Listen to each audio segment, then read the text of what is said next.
J'avais une dizaine d'années, et c'était à Lambersart, dans le seul parc qui existait à l'époque, aux Charmettes. Et ce garde champêtre avec sa petite casquette, là, j'étais tout gamin, on s'installait sur un banc et puis on faisait des paris sur les gens qui rentraient.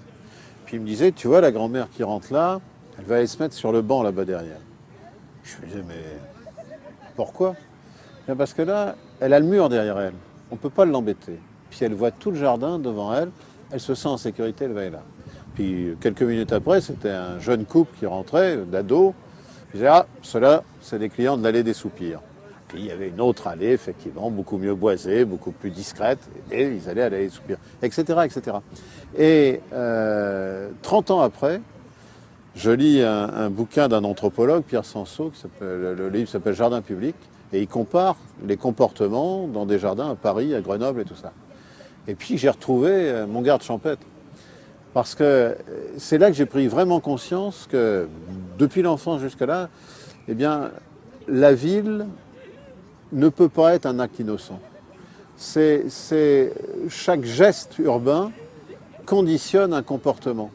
On peut faire demain une place, un jardin où les gens vont chuchoter parce que son architecture, sa composition vont faire que naturellement on va s'y sentir en tranquillité, puis même on va la respecter.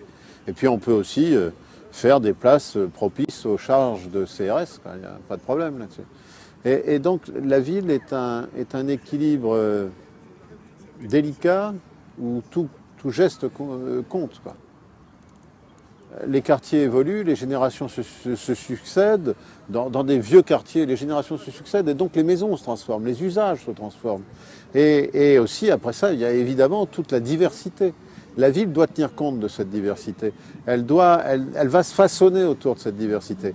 Mais donc, il faut qu'elle ait au départ une volonté clairement affichée d'être le réceptacle de cette diversité. C'est vrai que la ville va partir d'actes forts, d'actes parfois violents, et c'est aussi la grande responsabilité de l'urbaniste. C'est que lui, quelque part, si on veut imaginer la ville de 2040, la ville de 2040, eh bien, on la façonne aujourd'hui, elle est déjà en train de se construire.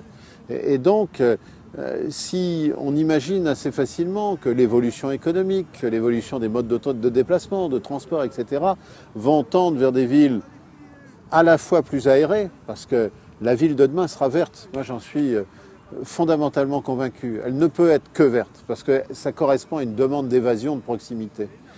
L'espace public devra être de plus en plus vaste et de plus en mieux partagé. L'espace privé sera certainement de plus en plus réduit. La grande responsabilité aujourd'hui, c'est trouver les mécanismes qui vont permettre de maîtriser le coût de la ville, pour maintenir cette mixité. C'est un pari difficile, ça fait 30 ans qu'on le joue, avec plus ou moins de réussite. C'est un gros pari, mais c'est comme ça que la ville grandira. Pour qu'une ville soit belle, soit agréable à vivre, il faut qu'elle soit belle. Pour qu'elle soit belle, il faut qu'elle soit dépouillée, qu'elle soit simple. Et donc que l'ensemble des fonctions soit suffisamment bien conçues dès le départ pour qu'il n'y ait pas redondance. Et donc c'est vrai que, alors là c'est plus mon contact avec les paysagistes, en constituant le parc de la Deule, le premier boulot qu'on a eu, ça a été de gommer les usages uniques. C'est de dire, bon, hier on passait des lignes à haute tension, on les passe à travers le paysage, on balafre le paysage, c'est pas grave, on avait rempli la fonction de la ligne à haute tension.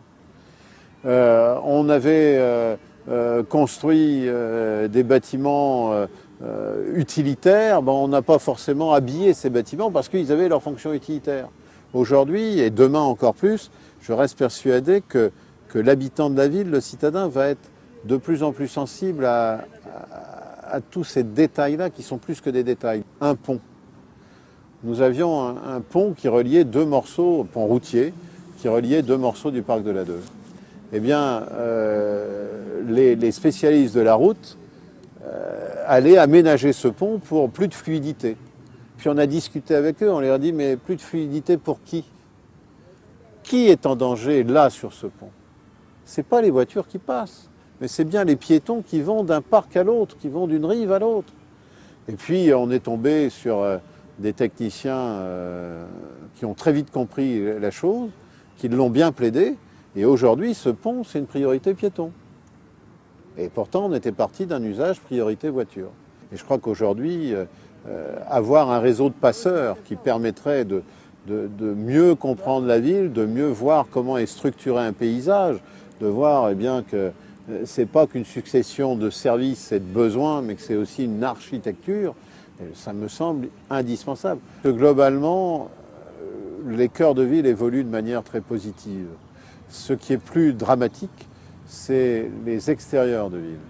Et c'est cette grande propension aux villas de Blanche-Neige, toutes ces maisons de Blanche-Neige, c'est-à-dire cette grande privatisation des abords, alors que aujourd'hui, où la ville de demain sera beaucoup plus une ville obligatoirement plus dense. La ville, elle va devoir composer avec le mieux-être que les habitants en attendent. Et le mieux-être, c'est quoi? C'est plus d'espace de respiration, c'est une alimentation de qualité plus proche, c'est moins de déplacements, c'est une convivialité plus forte, c'est certainement aussi une culture plus présente. Et ça, c'est la ville qui va le générer. Donc Pierre, pourquoi avoir choisi cet endroit, une ferme? Où sommes-nous précisément ici? Alors là, on est vraiment au cœur de l'île, en fin de compte, puisqu'on a Euralille derrière nous, on a Fives devant nous. On est sur l'ancien site du terrain dit des Dondaines, où dans les années 70, il y avait ici un bidonville. Et puis en 81, ici on a... même un bidonville, là où Oui, nous tout sommes. à fait. Ici et à quelques centaines de mètres derrière nous, les fortifications de l'île, sur lesquelles se sont construites aujourd'hui Euralille. Et on est ici dans un lieu qui m'est cher pour deux raisons essentielles. La première, une raison purement familiale. On est là à la ferme Marcel Denain, qui a été un peu créée par mon paternel, il y a maintenant près de 30 ans. Et puis on est aussi ici pour une autre raison, c'est parce que je trouve que ce contact entre la ville de demain et puis un lieu qui reste un lieu de découverte de la nature, de découverte du vivant, est absolument indispensable et que la ville de demain devrait absolument respecter cet équilibre entre la ville, certes, la ville dense, mais aussi ses lieux de respiration. Alors la ferme existait avant bien sûr l'arrivée d'Euralille. Tout à Comment ça fait. s'est passé la mutation, la transition, le grignotage de l'étalement urbain en fait sur une parcelle de nature? Oh, ça s'est passé, là c'est aussi la ville qui se reconstruisait, qui rassemblait Fives, qui était un quartier un peu lointain. On allait à Fives et on allait à Lille, donc il y avait ce lien qui était nécessaire. Bon, c'est sûr que petit à petit on a vu la ville se construire autour. Ce qui est important aujourd'hui pour moi, c'est que la ville respecte ce dernier carré, ce dernier site. Parce que ça peut être complètement surprenant d'avoir à la fois ces tours qui représentent la turbine tertiaire, etc. Et puis ici, une copie, voilà, une copie de ferme flamande à l'échelle des enfants. C'était le pari des années 80, sur un thème tout simple. L'idée, c'était de réconcilier les enfants du béton avec la nature. Et donc c'est un peu ça. Et je crois vraiment aujourd'hui que dans la ville, il y a place et nécessité de retrouver ainsi des lieux d'apprivoisement entre la ville et la campagne, la ville et la nature. Bon, l'idée des fermes urbaines est extrêmement simple. C'est aujourd'hui, il y a des milliers d'enfants qui n'avaient jamais vu le lien entre l'œuf et la poule, entre le lait et la vache, etc., etc. Des fondamentaux qui est intéressant de retrouver. La ferme. Tu as fait ton petit Oui, calcul. oui, on doit être à plus de 400 000 enfants aujourd'hui, sachant que ce sont des enfants qui viennent uniquement en activité scolaire et que la ferme est ouverte uniquement sur certains week-ends dans l'année au reste du quartier. Ce qui est une faiblesse, où elle pourrait être ouverte beaucoup plus, sachant par exemple que dans des grandes villes comme Stuttgart, eh bien, il y a 16 fermes urbaines aujourd'hui qui fonctionnent. Et que même à Londres, à Amsterdam, à Rotterdam, on a su garder, on a même su développer, créer de nouvelles fermes urbaines qui sont des lieux de réconciliation, des lieux de découverte, des lieux de rééquilibre aussi. C'est un lieu qui a été très reproduit. Les premières fermes pédagogiques sont nées dans les années 70. en France. C'était un modèle qui existait déjà depuis longtemps au Danemark, qui existait en Angleterre, qui existait en Allemagne et en Hollande. Nous en avons créé la première en 1974 dans la banlieue lilloise, en Anglo. Et puis, dans les années 80, l'idée a séduit, elle s'est implantée à Lille. Il y en a aujourd'hui une vingtaine sur la région Nord-Pas-de-Calais.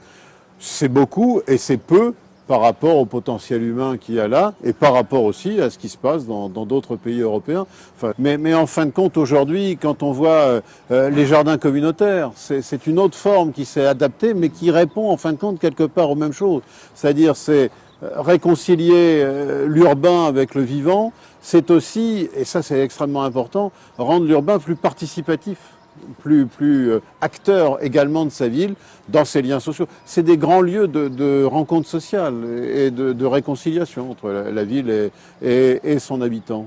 On n'est pas ici pour faire de la nostalgie de l'agriculture ou pas du tout. On est franchement là pour travailler sur des fondamentaux beaucoup plus importants, c'est-à-dire qu'est-ce que le vivant ? Et ce contact entre l'homme, l'enfant et la ville, bon, il y a 30 ans, 40 ans, 50 ans, les fermes étaient dans la ville. Maintenant, elles sont beaucoup plus loin.